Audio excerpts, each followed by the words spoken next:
Welcome, ladies and gentlemen, to Square One. It has been a long time since I have been here. If you don't know, I'm Ducklin, and I'm joined by Byron Villa, and we have an exciting game ahead of us. One game got FF, so we only have one today. It is two good teams. We have EUS Anonymous and Phoenix Rising. It's a pretty interesting one, especially considering EUS Anonymous. They're fighting for this playoff spot, so an important game for them, to say the least.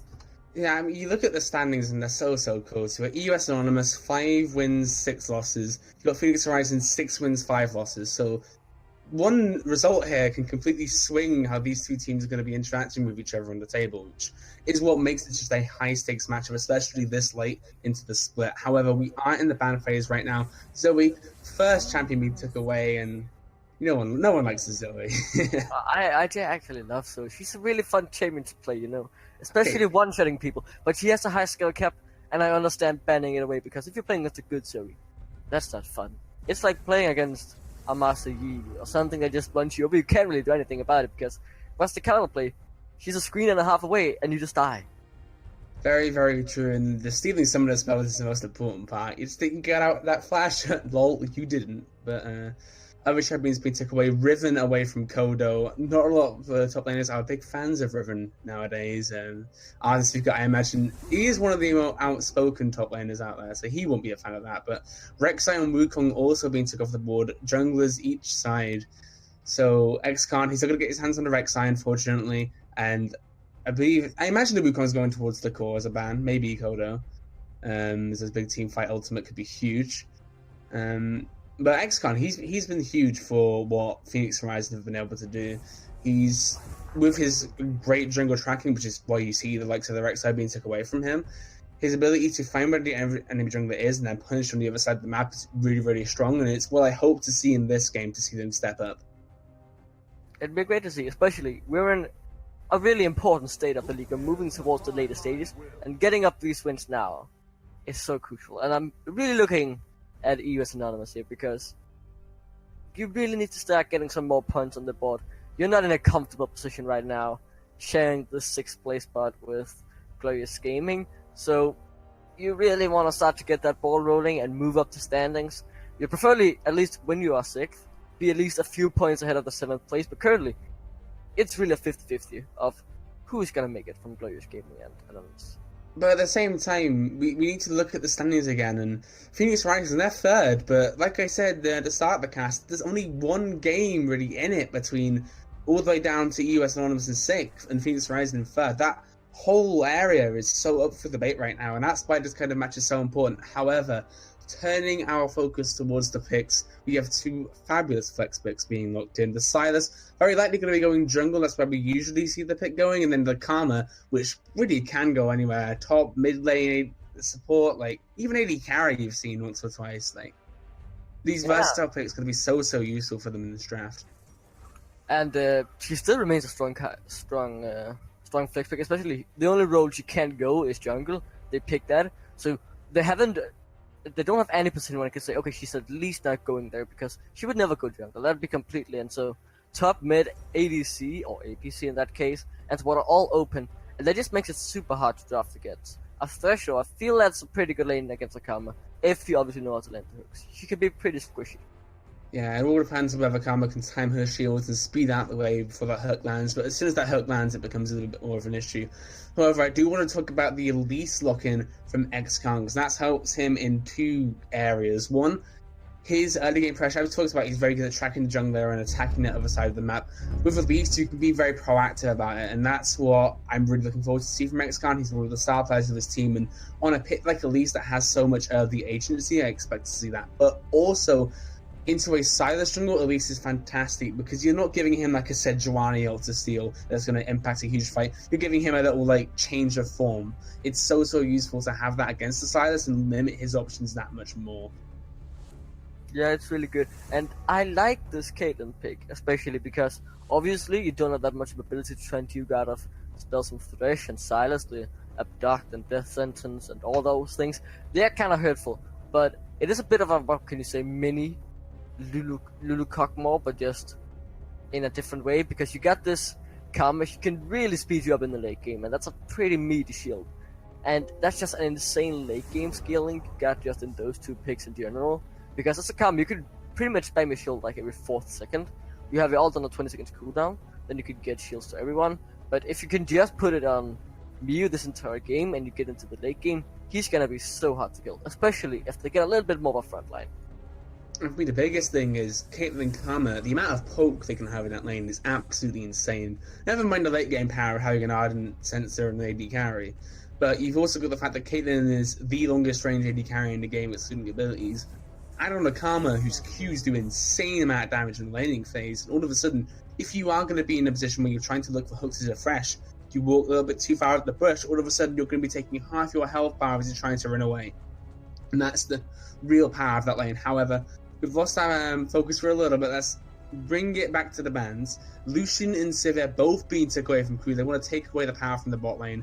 I mean, their bot lane of Q and Migueleko on EUS Anonymous, they're both Grandmaster, very, very strong players. So taking away those AD carry picks that Ko's had a lot of success on is very, very useful.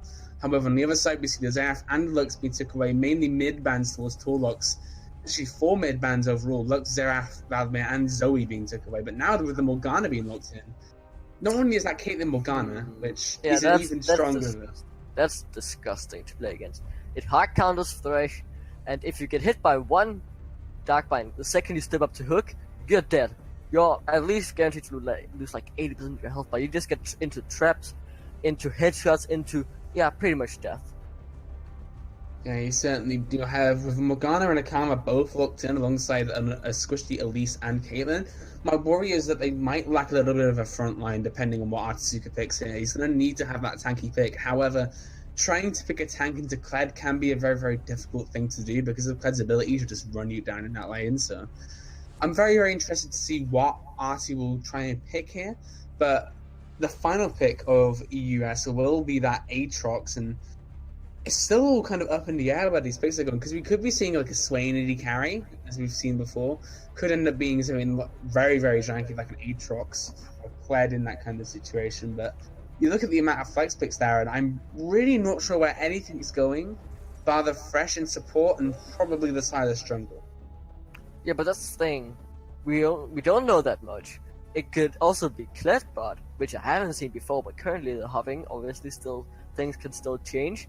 But this seems super interesting, because technically both Aatrox and Silas can be played in all 3 topside roles. Obviously, it seems like Silas will be going in the jungle, the most usual role we've seen him in. But this Kled mid, that just brings me back to the WNB days of 2018 Rift Rivals, where he destroyed one of the Korean teams with it.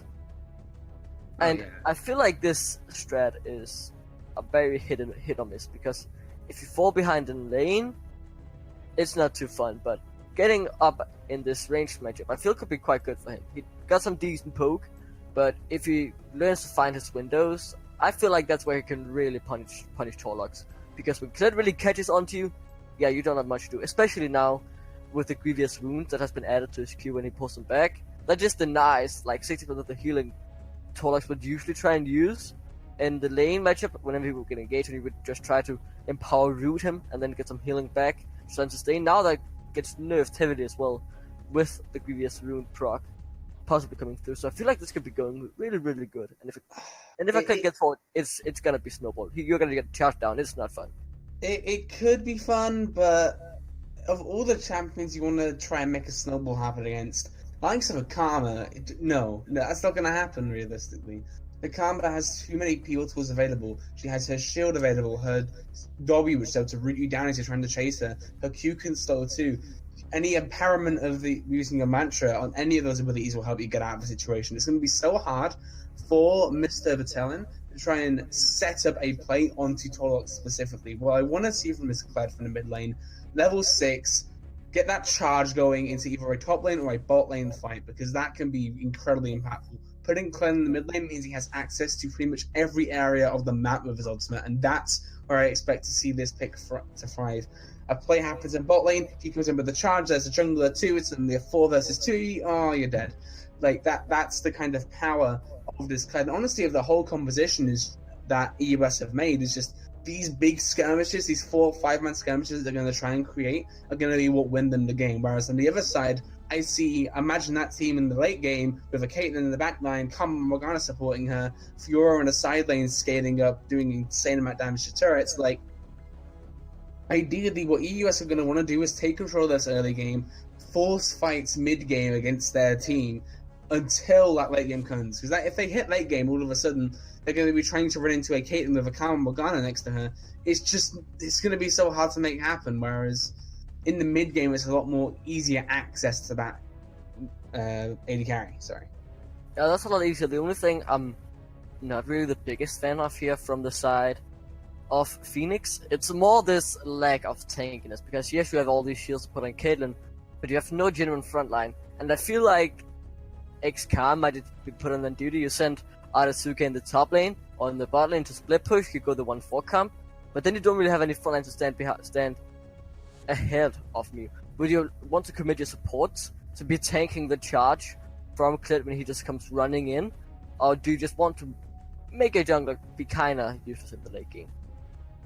I mean, it'll be a little bit of a tough one, but at the same time, I mean, if you position yourself well, it shouldn't be that much of a problem. Because usually the front line's very good at soaking up like poke damage. And I look at EUS, they don't really have that much poke whatsoever. I mean, they have a Swain, but that's about it. They don't have a traditional AD carry, which means that in these late game team fights, whilst sure, one side doesn't have a front line, the other side arguably doesn't really have a back line. So the question is, what would win in the fight, a front line or a back line? And I think that's what we're going to see play out at the 25-30 minute mark, trying to see this big 4-5 man front line dive onto the likes of this Caitlyn. And the storyline of those fights will be, can the Caitlyn survive? Can she get out of that fight? Was a Kled Aatrox Silas jumping onto her?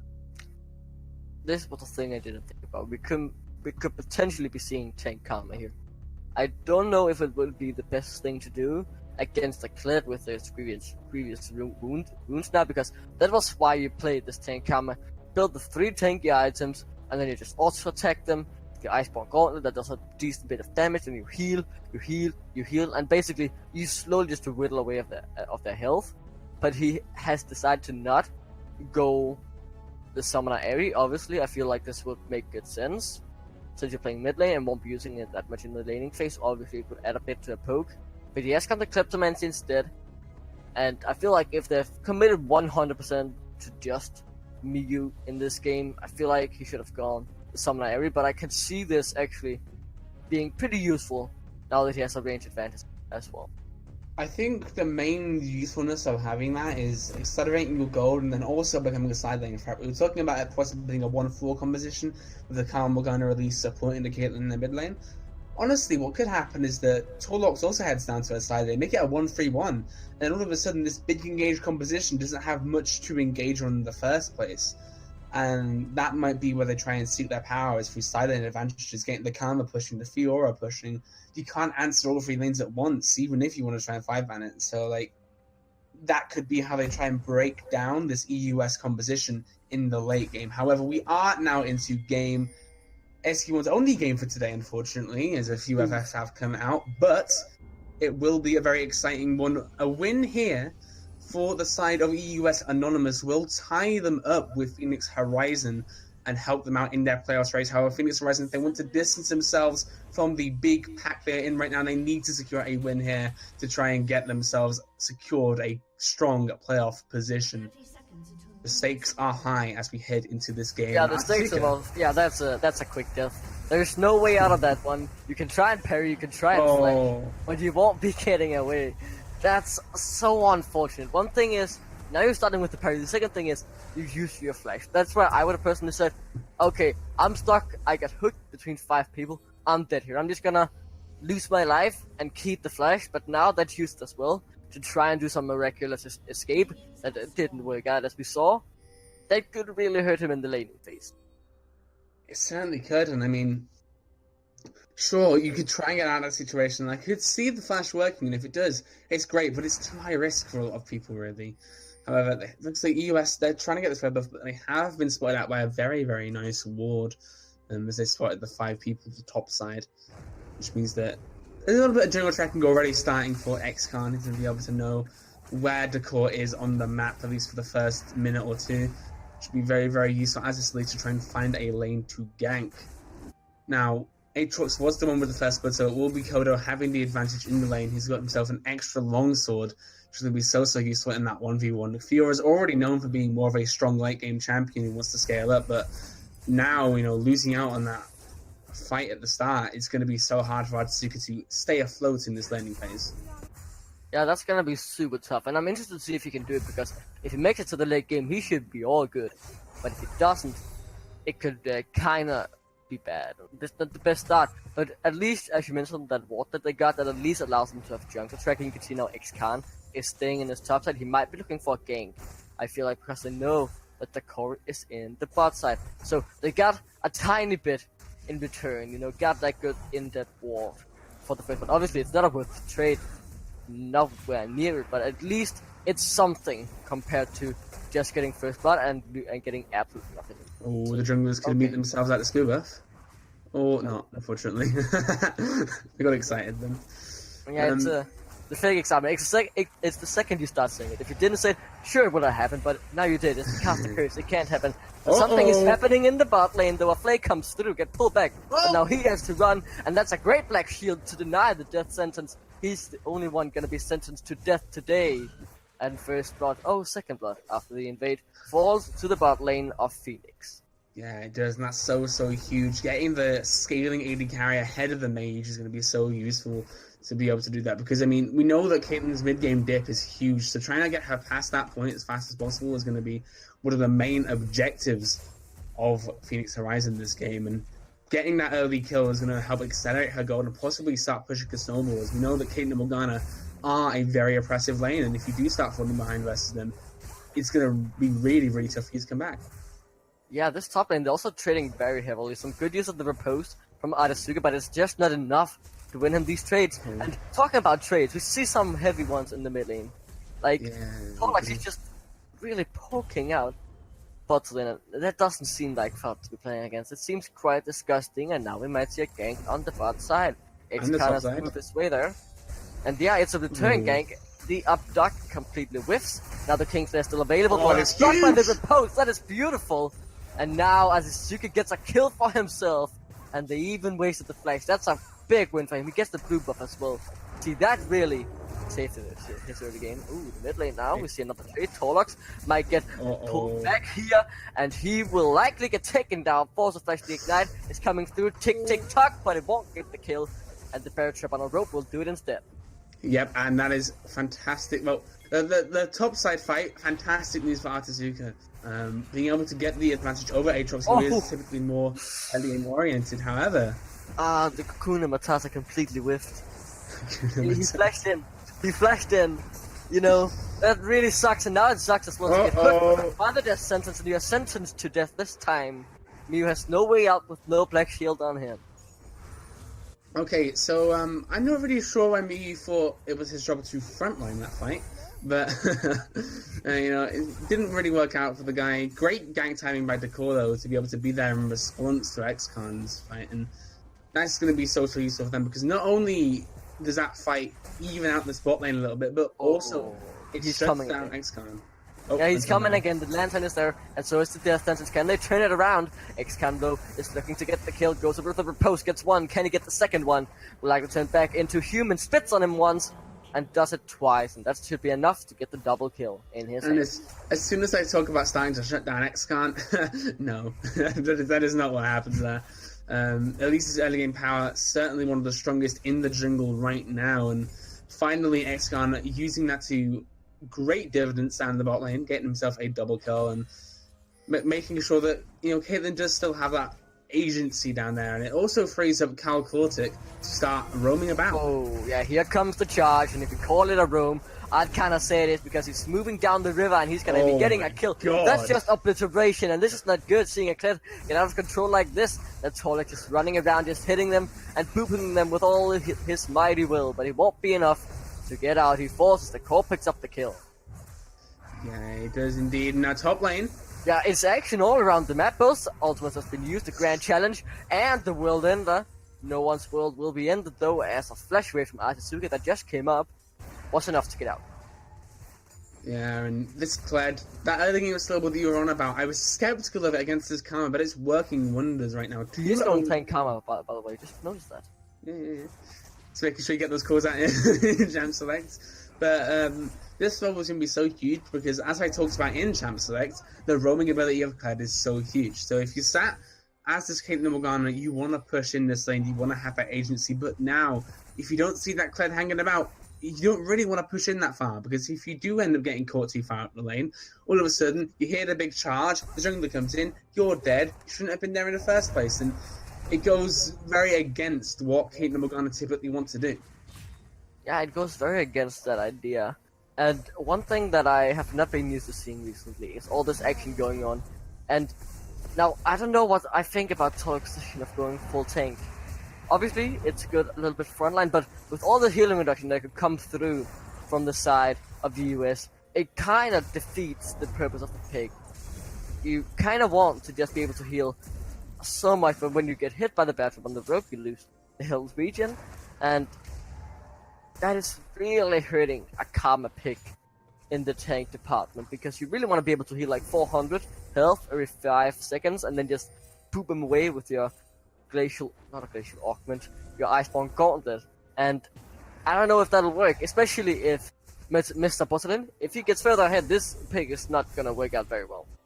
I think what you have to look at here is that I don't think that Torlox is building now for laning phase. I think he's looking at that kind of side lane presence that we were on about, that he could be looking for there. And then I'd say I'll keep tank Karma's favourable, because whilst in the early game she will lose out to this Kled, especially because of that bad trap on the rope having those grievous runes on it. But in the late game, I mean, is Kled really going to be the one who wants to be on the side lane fighting a Karma when he could be forcing a fight in the mid lane? Like, if Torlox is able to drag him away, that's already a success for him. But then if he doesn't, then Torlox is very, very hard to come to the side lane. Same kind of thing with the Fiora. The side lanes are going to be so scary in the late game, and I feel like if you go for that tank Karma, you're looking for that side lane threat, where you're going to try and drag people away, and I think at that point you just having tank stats. Yeah, we do have a big fight in the bot lane though. The Cocoon does connect this time, goes up in the riposte, and now the ultimate has come in from Kodo. He TP'd in, but he gets rooted up. Pops the ultimate Q, but it's not quite enough. The never move though will secure that he won't move before he falls. A shutdown goes over to Kodo, and the demonic ascension was put to good use that fight. So picked up 1 kill. Ooh, we might even see more though. A good dark binding put into a trap, not quite enough damage to the core is in the top lane, making sure that there is no free plates that goes in the favor of Atsuka. Yeah, wait, he's actually kind of diving the turret. Oh, I thought that was going all in. I go back to a point. I was Well, I got hyped. I was just going to talk about how I don't think Nicole can take the fight versus Atsuka. And you see it right there. He's able to trade him under the tower. However, if he has a friend along, that can change things. And Miguelito, he's looking for something. Unfortunately, not able to find it right now. However, Artie, he stepped forward. He is most certainly a goner. Yeah, he said because the charge is also available. A riposte does nothing for you this time, buddy. You'll get taken down. That Cole picks up the kill on that. At least leads to Phoenix getting 1 plate in the bot lane, thanks to Miguelito. That's a hard name to pronounce, being in the top lane. Yeah, but what it does mean is that Caitlyn Morgana is still able to keep this agency that we were talking about. Oh, never mind. That's very... It was a good play, but then the flash went away, and that was just an even trade at that point. Yeah, a nice flash from Torlox. Yeah, the Cole might have overstayed, forced to flash. Kana still change and go up with the riposte, spits on him once, get the kill. Yeah, this Elise becoming very, very strong right now. Very important to keep your eyes on the snowball potential there. Oh, mid lane, we might see a 1v1 duel that could lead to a kill. Mr. Bottlein is very low, only needs 1 more auto attack, but there is no flash on the side of Torlox because he just used it in the fight previously. Kled though, Mr. Bottlein, he was forced to use his. Yeah, and there's the power. I mean, as long as you don't get hit by the badge up on a rope, the tank Karma is actually really strong against Kled. It's just... previous runes can ruin your day if you do. So it's more about the skill-based dodging that Torlox can do in terms of that matchup. However, Swain, he doesn't like this Karma pushing up the mid lane. Wants to stop that. Same with the bot lane crew heading up. The Wilderness has even been popped. They don't want him to get out. The Cocoon does hit though, and that stops Miguel in his track. But that there is definitely a kill secured. The Dark Hand Blade and the Infernal Chains was enough to get it. Great little combo there, and now Atsuka getting some platings for himself. Has to watch out for the Roman squad though coming to his lane. Yeah, it's just the party bus going around to every single lane, wanting to pick up as many kills as possible. And they're sure to pick up one more there. There's a good riposte, and that might turn it all around. The Grand Challenge is up, and he will get the healing. Can he turn it all? But he won't quite be able to do it as the Bash Monroe picks him up, and now we're seeing a fight in the middle into the money. Something just come through, and Ku is flashing forward. He's picking up one. Can he pick up any more? But he's running for the hills. The Dark Binding misses, but the Cocoon does not, and that should be a secured kill for X-Khan. Yes, it is indeed, and both that Roman squad looked very, very scary over to the top side, only able to secure a 1-for-1 under the turret, whilst the numbers advantage was there for Phoenix Horizon in the mid lane. So overall, I think it was still an even kill trade as far as my mind can think, but does give priority over to Phoenix Horizon for this Rift Tower. They've TP'd onto it, they really want to secure this objective, and they're forcing the go out. Yeah, but the core is on his way. Obviously, they won't have time to drop in and try and steal this, but they kind of want to look for a fight because he's TPing in, but they have no ultimates. They only have the hijack, and that is being used to absolutely nothing good. X-Khan gets another kill. He's now on a killing spree. He's 6-1, and one really doing God's work this game. Yeah, certainly is. I talked about him being one of the key members of his team in Champ Septum. He is showing it here, having a dominant performance in the jungle, and you see it here again. Oh, they have caught up Mr. Boston. He is though quite tanky with that score on now the bot lane as well. They're trading quite extensively down here, but a good amount of healing from both sides secures that no one really gets to. Yeah, Rift Tower now been popped in that top lane, meaning that they are going to have to send several members to try and answer this. What will Phoenix Horizon do with this pressure? Will they try and push it further? Will they try and move to a different lane? There are many options they have right now. We'll see what they choose to do. Now that is the question. Where will they spread their lead next? It has quickly grown into a 3k goal lead. I looked not too long ago and it was very even at about 18k, but now we're actually seeing some goal difference being made, and the bot lane as well, we can kind of see it. He might be 1-3-1, but that does not change that Atsuka can just 1v1 him even under the turret. That healing is definitely doing work for him, and he's doing very well in the side lane currently. Now though, Miguelo is looking for a kill in the mid lane on Torlex. How much can he heal? He used the mantra to get out with the shield, but he will do so quite safely. Just needs half the safety, that's okay. And the thing is now this Fiora is starting to hit that point where you don't really want to fight her 1v1, and the issue is once she hits that point, it's very, very hard to contest her in the side lane. It's what Fiora's best at. And at this point, I feel like the only person who can really stand up to Fiora in the 1v1 is going to be Mr. Battalion on this Kled. However, he only has Ignite. He does not have that teleport and wants to just have a charge available. He's not on the right side of the map to try and contest Artie right now, and so I can imagine this Fiora starting to take over if EUS don't shut her down quickly enough. He could definitely do it. He's scary at the moment. He really hurt. I kind of want to talk a bit about this tank down because I just realized Tolax, he hasn't been maxed W. That is what I did back when I played that in Season 6 when the tank guys were busted. You max that simply for the fact that the cooldown is lessened and you can just run around with 5 seconds healing, so that's about a 3-second downtime. He has decided to max his Q, then his E, so I feel like this tank combo will get even stronger the later we get onto the game because he hasn't even maxed the strongest spell for a tank combo yet. There's a fight happening down here in the bot lane. Yeah, he seems pretty dead, but that's a nice dash over the wall, and the lantern will put him to safety, or is it really gonna do that? Miguelo might be finding himself in a bad spot. He will get stunned up, and will get taken down shortly. There comes the death sentence. Almost he gets killed in the animation, but Kodo does survive. Let's see if the core can do anything about this Drake take. Drake take, I like that. That's a short, sweet word. It's kind of nice, but what's not kind of nice from you is that he almost gets taken down, but I never move. The core's coming into the pit, and he steals the Drake and gets out quickly. That was clean and beautiful. That might actually be able to help the side lanes, I feel. Oh, Clyde, he's charging in though. Woo-hoo! Yeah, he's charging into the mid lane, full speed ahead. Miu is the target. They might switch it onto Morgana though. Kalikorik, he seems to be the next one on the menu as he gets caught by the bad trap on the rope. But a good dark binding, as well as a cocoon, really did put him out of his mission. And I feel like that kind of interaction is going to become a huge theme this game. Hearing the Kled charge, getting all excited, here we go, and then Morgana and Karma use their disengage. Yeah, that's really strong disengage. It's gonna be tough for Mr. Porcelain to really be able to find the right engages, but if he can, it could be game changing. Because it's just so much damage you can throw into that one person, especially with Q being on this range, you can pull him back, and then it should be a free kill. And if you panic onto someone like Mew, that's almost a fight one. Or Khan, I don't really know what he can react. He could go up to the repel, that's actually a pretty good counter.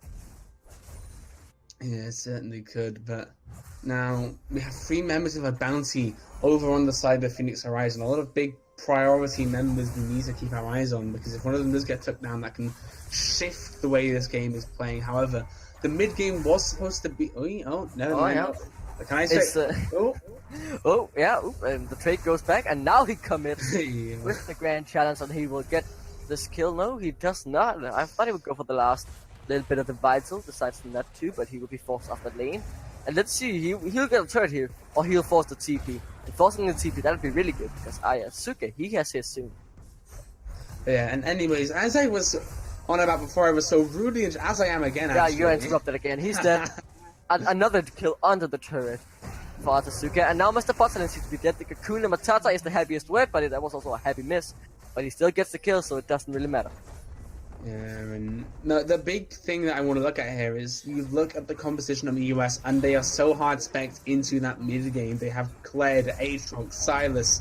These champions are so good when it comes to these skirmishes, but yet they've been unable to execute when it comes to mid game. It's actually been the point where Phoenix Rise have been able to get their leads the most, and so looking at that, they're starting to lose a huge grip on this game. They don't have control across a lot of the map anymore, and we're seeing Phoenix Rise, and they're taking full advantage. They are in the side lanes, hitting the towers themselves, pushing through. They've got the rise in this mid tier one, they've got the rise in the top tier 2. They're looking at so many things, and it's so hard to try and deal with this now. You're at this mid game dip, you're trying to engage, but it's not going to happen against this Karma and Morgana, and it's all of a sudden looking very, very hard for EUS.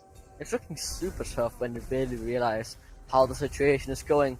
They've lost all kind of control they had before. Their side lane are now losing, and even with Torlux mostly just being in the side lane, not really fighting anyone, just being there, and with Mr. Porcelain just trying to roam in, he still hasn't gotten anything through. And you saw here before when Miguleko, he tried to look for something, yeah, he just got hit by the Dark Binding and instantly taken down. So it looks super bad for them currently. I feel like they need a huge team fight with a very good charge, followed up by good demonic ascension. Now though, we will see a 2v1 situation for Atasuka in the body, and he has used the grand challenge. Let's see if he can take it on and beat it. The riposte gets hit, and he gets taken down.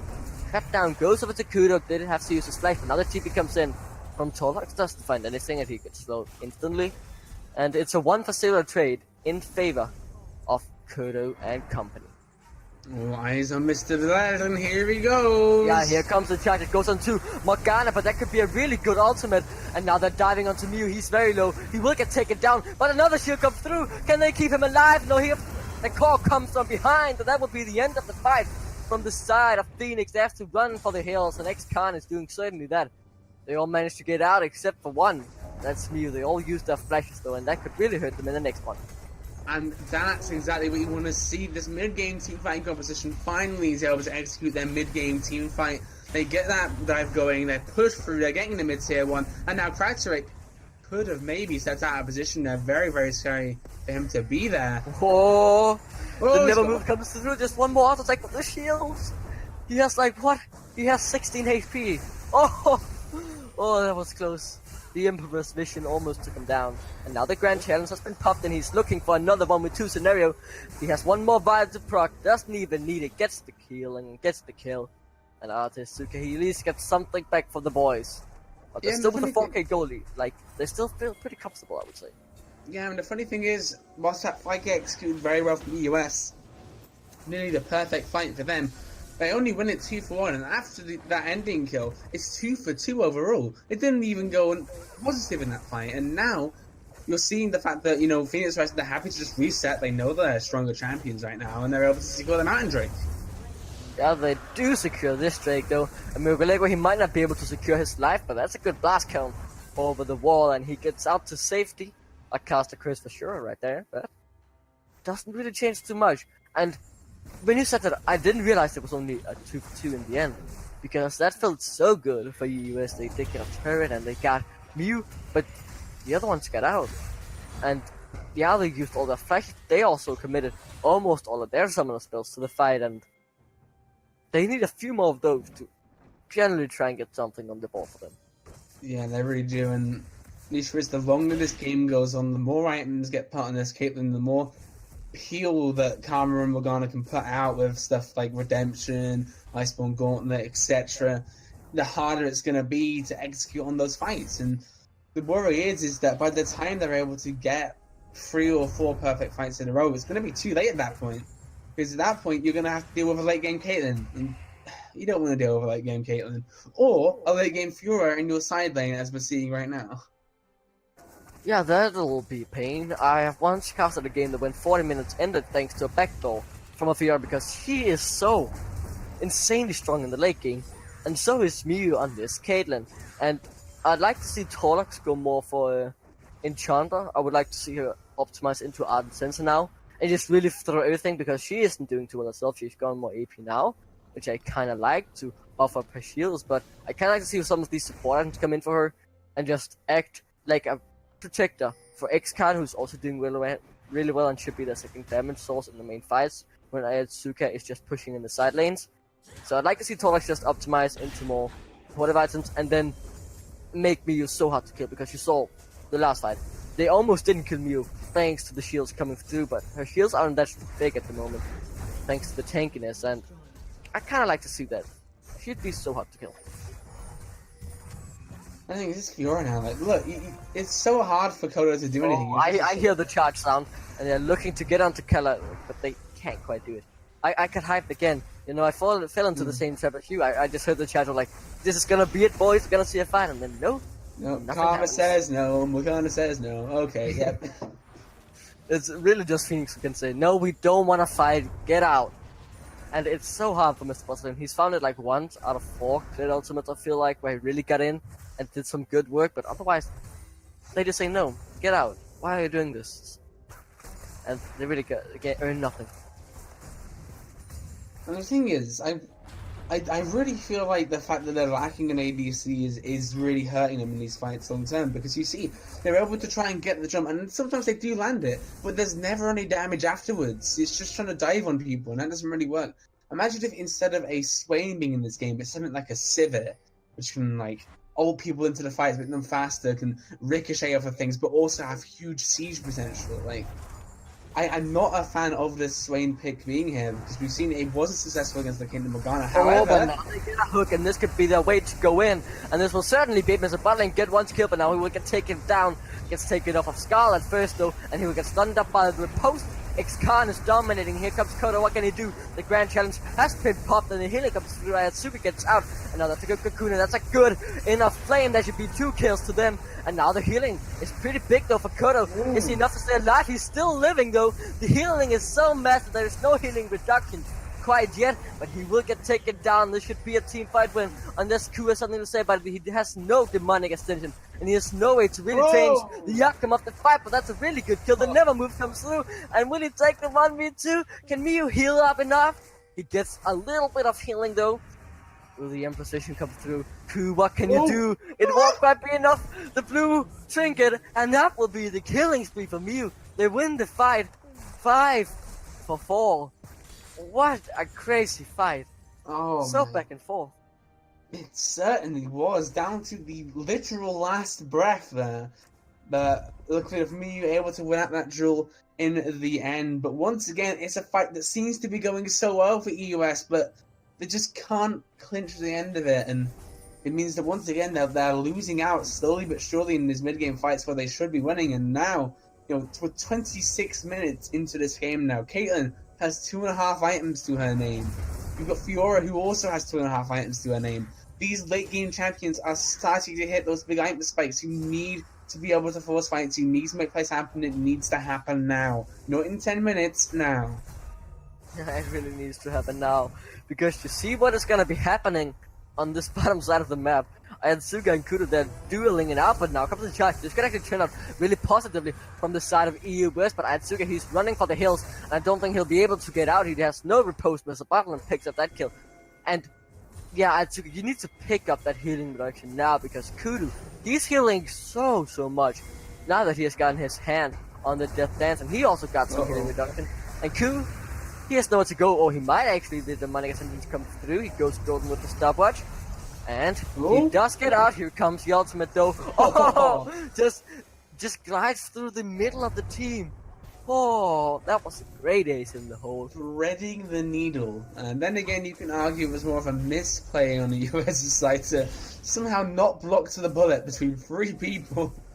But, you know, in the end, great use of the ultimate there by Miyu to spot that kill, and now all of a sudden they have priority around a very important objective that we are yet to mention, the Baron buff. It's been up for 7 and a bit half minutes now, and they've noticed a secure kill for themselves. However, Karma and Fury are both in the base here. Yeah, this could go horribly wrong. Kui gets pulled back and he will likely get taken down. The battery button rope goes up to the sky, and what comes up certainly comes down, because X-Con has nowhere to go. Miyu, he will also fall next on the list. Now Kodo, he's just running forward with the Whirlwind. He heals so much, and this will for sure be the Baron. Who can really do anything to answer this? Are we looking for an enough flame steal? A dark binding? It's definitely nothing that you really want to try and rely on. There's no 50-50. Ayatsuga, you have to do a miracle body to try and win this fight for your team. It's a 3v5, there's TP from you in 25 seconds, but they can't hold on for so long. I feel like he's slowly slipping forward. They actually got him off the course, taking quite a lot of damage. The hooks come through, doesn't hit anyone. Kudo's trying to zone them away, but now Tolex, he does have one with the inner flame. Kudo does heal up a tiny bit. Ayatsuga dashes away, and they deny the Baron coming through from EUS. That was huge from the side of Phoenix. Yeah, and the way they played out was very, very well, because what they were able to do was use RT to block them off of the right side of the Baron, and then just keep poking them down in that Baron pit, whittling down those health bars. There were 2 free members there on about 30-40% health, and eventually it meant that they couldn't tank that Baron and also win the fight afterwards. It wouldn't happen, so EUS smartly decided to back away from the Baron and try and recuperate their losses there. They did have a good fight. They did start getting a bit of priority, so you can't be having to go at them. However, oh god, he's gonna get stolen another mountain. That's 2 ocean drakes just stolen away under the nose. Oh, that feels so bad. If you have some sort of Phoenix plan, that's hurt. Yeah, I mean, there's also the argument that maybe you should have your jungler there when taking an objective, but you know. Gold leads still 3k in favor of Phoenix Horizon, though. We are now 29 minutes into the game. I'm going to keep mentioning the time because now, quick about the items, Caitlyn has 3. The Infinity Edge, Essence Reaver, Rapid Fire Cannon, all built for this crit AD carry. And now Muyu, I mean, if he manages to go in touch for one more fight, that could be it. He does so much damage now of those 3 items being locked down. It's just whether or not he can survive. And it's still a hard feat, despite the fact that the Carmel gun has been there. We've seen successful fights where Mr. Patel and Kodo, Decor have managed to get onto the backline, get onto Muyu and kill him before he can have the impact that he wants to. I also have a big side lane update here. Arthur Sugieka, he is finally itemized into some healing reduction, because we saw he dominated the lane. But then, when too much healing came through for Kodo, he couldn't win it anymore. And now I feel like it'll go back in his favor with this big healing reduction item coming through. Yeah, it certainly will. And now EUS, they're getting some control around this Baron pit, but they are just going to look to reset right now. Nothing much happening on the map, but what we're seeing now is, you know, once again, Fiora heading into the bot lane. I still feel like she has the edge in this 1v1, especially thanks to that Executioner's cornering that she has built.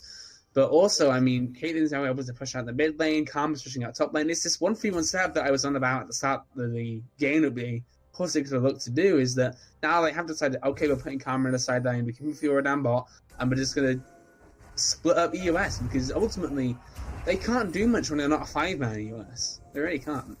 Oh, they really can't, and that is a well spotted out from the side of Phoenix. EUS are trying to get some more vision control over this Baron pit, and they will do so. Now they're trying to get something back to Phoenix. And I feel like Mew now, he's on 4 items. He's so scary. If he gets one more crit item, he has 100%.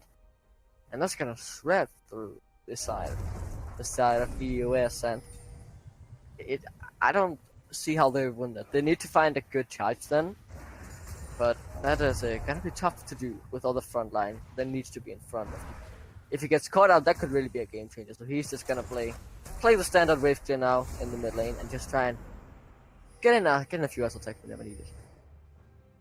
Yeah, certainly will. But now the Baron dance is still continuing. We're 31 minutes in now, and no one's actually been able to score that Baron buff for themselves. We've seen EUS hover around it a lot, but they've been able to fully pull that trigger. Artie though needs to be careful in this bot lane. Could end up getting caught out by Kodo. Yeah, Kodo is chasing him a tiny bit. He hasn't fully committed to it though, then he would have used the World Ender, but I certainly feel like we'll see something happening there soon. Them battling it out, and this Baron dance is so incredibly long. It's the longest I've seen in a long time. It's definitely a slow dance. Yeah, it's a slow dance, you know, they're not doing anything spicy here. This is just a good old boring dance. Yeah, it's like a ballroom dance. I want to see like a cha-cha-cha, like a tango, something with a bit of punch to it, give us some spice, give us a tango. Yeah, I want spicy dancing going on here. Right now we've got some nice ballroom. I mean, it's disciplined. We can give it that. It is kind of calming to watch in a sense. Though, I mean, every now and then I want a fight to happen. I mean, not only for the fact that they're exciting, but also for EUS' sake, because now 33 minutes in, they're still unable to achieve much across this map, and I still feel like they're on that clock, and it's getting close to Doomsday now. They have to figure out how to do something and force that fight, because they're sure they can have this vision control for all they want, but I think give it too much time, and the next fight they force is just not going to be successful for them. And I feel like more than ever, we are really at the breaking point.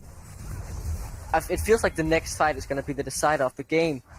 Oh, yeah, the bot lane now, though, they kind of want to fight. Atsuga, he's running for the hills, though he doesn't want to fight. This will end up buffed up Kodo, and he does get out, and that's good for him, because now I feel like he might be able to try and force a fight if he gets healed up fully, because that's a lot of stealth healing that goes into this world, and that is now no longer available. They're trying to do it, and the charge comes through. They've gotten onto the backline. Camus stay alive, because that is the big decider. Mr. Porcelain, he catches him, he takes him down with the last hit, and now they're all running for the hills. It's all in Ayatsuka.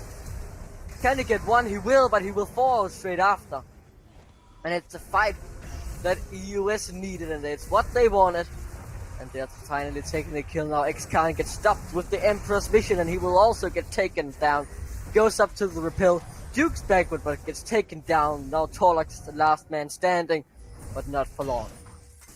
Yeah, and now, I mean, Torlux, I mean, he can try and lead him on this wild goose chase. What this is doing is meaning that they can't get the Baron, which is so useful. However, Swain, look, this is take comeback. He heals quite a lot, but healing reduction, very nice. The thing is, it's also going to be very slow, Baron, because you don't have a typical AD carry next to you. Another reason why you're coming up for it. Can Mute TP in here? He can TP in. He might be able to cancel this. Yeah, if he really wants to TP, he could. I feel like he kind of should. I know that it's a ballsy move, but he could have TP'd in behind them and just kind of stopped them from taking the Baron. Just try to cancel it. Oh, but they're still in for steal. The jungler isn't here. The core is not there. This is literally anyone's Baron. It's up for grabs. It's 1k, and now the core is here. So now it's secure, and EUS get it. But how much do they lose? I guess nothing. That was really good for them. A Mountain Drake. They'll lose a Mountain Drake. You take that trade any day. Oh yeah, you do. Any day of the week you'd have a Baron for a Mountain Drake. But, you know, Constellation Prize, full Phoenix Horizon. However, now EUS finally, it feels like, in the driver's seat. It's been the whole game I've been expecting them to have these kind of proactive plays, and finally one pays off in dividends. They're able to get that Baron Nashor for themselves, and that's going to give them so much more priority around these lanes to force fights. And the charge is already here. Oh, and it's going to hit Quackleg, but they're going on to Mew. He has to flash away. Morgana is sure to fall, goes golden, but it doesn't change anything. Rampage for Kodo, and now they're gonna try and run it down. There's no charge available. The Demonic Ascension is still there, along with the Bucks, and it's all they have at their disposal for the potential next fight that could come pretty soon. Yeah, and the Swain pick's starting to come online as well. I'll give Q a little bit of credit. As much as I'm not a huge fan of the pick, he has made it work decently well in the mid to late game. Certainly in these last few fights, he has been incredibly important as to how they have gone. However, now they are attempting the siege onto the mid lane. We'll see how successful they can make it without an AD carry, but it's looking like it's going to be just as easy for them to get this turret down. You see him here playing so defensively. He really doesn't want to get caught out, and that's understandable, but it's kind of tough to siege against a Caitlyn. That means that they won't be able to take the in hit, though. They do break open the base. The first opening of a base we've seen this entire game, and we're 37 minutes in. That's kind of insane. Yeah, it certainly is. But now, as we talk about the time, 37 minutes in. Once again, we're going to do a little updates with the items. Caitlyn is now on 4 items, has added the multiple reminder to her list. However, on her other side, her opposite, Q, now has Rabadon's, Morello's, Zonya's, and a fully stacked rower. That's pretty damn scary to see from your opposing lane opponent. So he's also going to be packing a lot of a punch. He's going to be packing a big punch, but the question is, can he be able to spit it out? Because if you get caught out and die quickly, you have nothing to say. And he is playing very defensive with his flash being on cooldown. I gotta check how much it's left in this pair. It seems like I can't be seeing it. When I click on them, I just see the Baron icon. So I'm unsure about how much is left. I feel like it should be about a minute if it lasts. Yeah, it should be about a minute. And they can still get quite a lot out of it, I feel. It's seeing what they can do with it now. I mean, the bot lane's been untouched this whole game for EUS. They're finally be able to knock down that tier 1 at 38 minutes in, but now it's a question of can they continue their push, keep their advantage, make more proactive plays against their opposing team, and possibly force out some mistakes. Is now tier 2 are going to be going down, and we see all 5 members of Phoenix Horizon hanging around the bot lane, but can't really do much about it as Kled, Mr. Battalion, he's walking in, he wants that inhibitor, splitting apart the focus of Phoenix Horizon, and meaning that bot lane turret taking a decent amount of damage from these Mammoth minions. That's taking a pretty good amount of damage now, though. So he gets flayed back. Also want to point out, Mew, he has now hit his 6th item. So he is full build, very strong. He can't get any stronger, he can obviously get a potion, but not that big of a game changer. So you can always sell boots and get like a G. Yeah, you can always sell boots. But I don't know how I would feel about doing that, especially with all the chasing down he's going to be against with the Claire and Kodo with the Wild Ender. I really like how Kodo has evolved to the late game. You could really feel when he spiked after getting that Death Dance. It really made him so tanky. And he's really been playing the front line in all the fights after that. Yeah, he's been doing a very, very good job, and it goes quite... This whole top lane's gone contrary to how I expected it to. I was expecting Fiora to be struggling in the early game.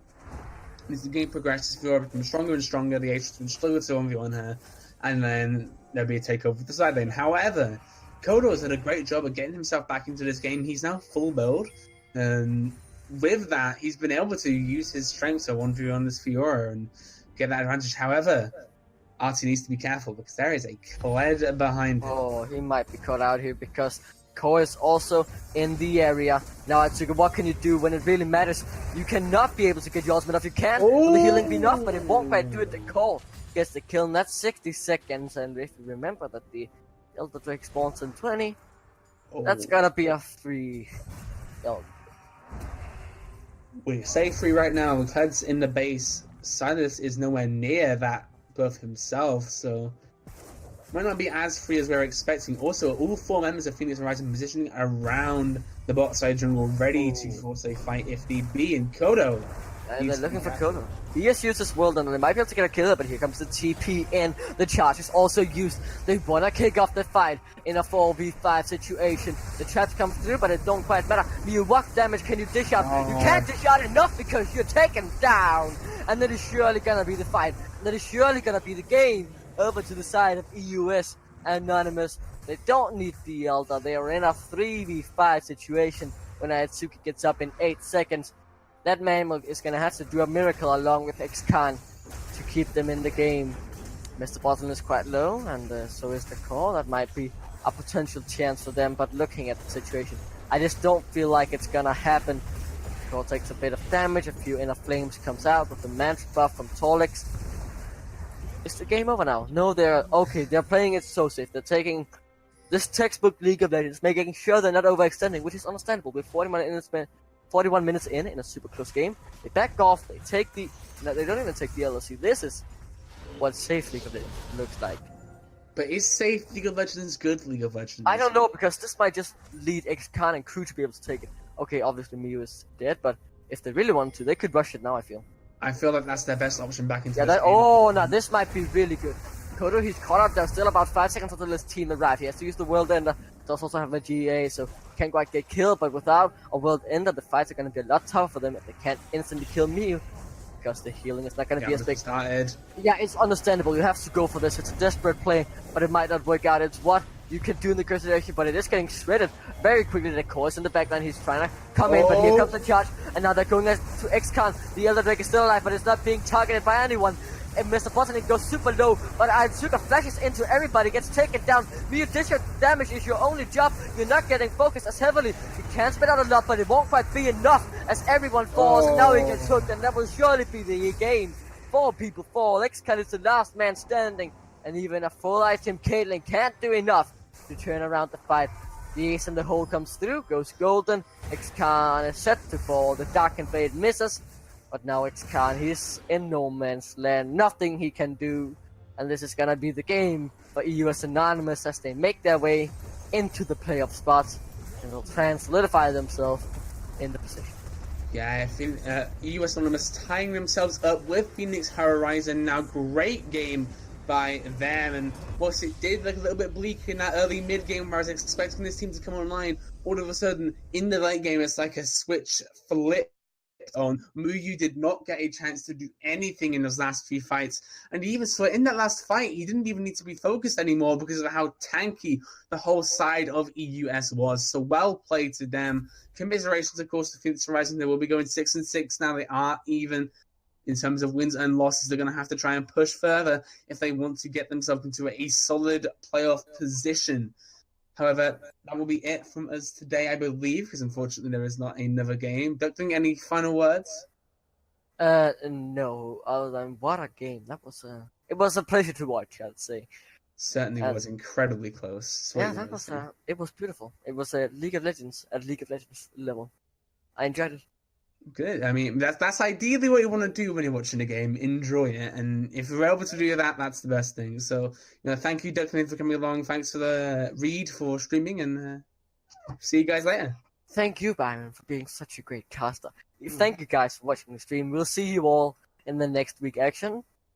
Until then, have a good one.